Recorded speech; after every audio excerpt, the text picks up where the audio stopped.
আরাফুল ইসলাম ভাঙড় 2 নম্বর গোলাকে ভিডিও অফিসে ঢুকলেন, কি বলবেন?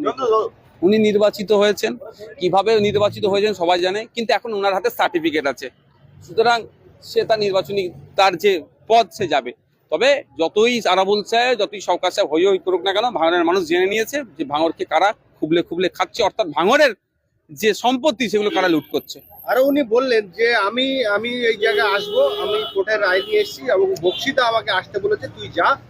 শওকত মোল্লা মতব্বরি করলে ওর মতব্বরি কেউ শুনবে না, কি বলবেন? দেখুন, বক্সিদার দলের থেকে তিনি আছেন, বক্সিদা তাকে কি ডাইরেকশন দেবে সেটা নিয়ে আমি চর্চা করব না।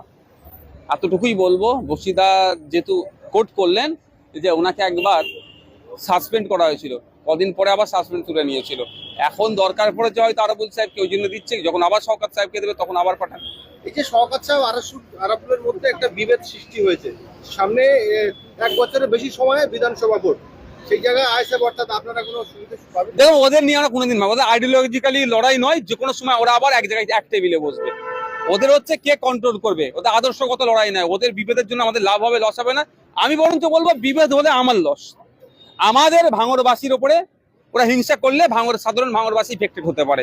ওই জন্য বিভেদ নয় ভাই, তোরা মেল, তাতে যদি আমার একটু ক্ষতি হয় হোক, ভাঙড়ের মানুষ শান্তিতে থাকবে। এই যে একটা ভাড়া বিধানসভা থেকে একজন ব্যক্তি এলেন, কাগজ দিয়ে যে আমার নাম ছিল আমডাঙ্গাতে, কথা বলছি, এইভাবে অন্যায় হচ্ছে এদের সাথে, এগুলো বন্ধ করতে হবে। এটা নিয়ে ওনাকে আমাকে একটা যদি লিখিত কাগজ দেয়, ওটা নিয়ে আমি মিনিস্টারকে ফরওয়ার্ড করবো। আপনার বিধানসভা এলাকা তো ঘর, তাই অস্থায়ী তেরকুলের ঘর করে বলে আমার ঘর দিতে হবে,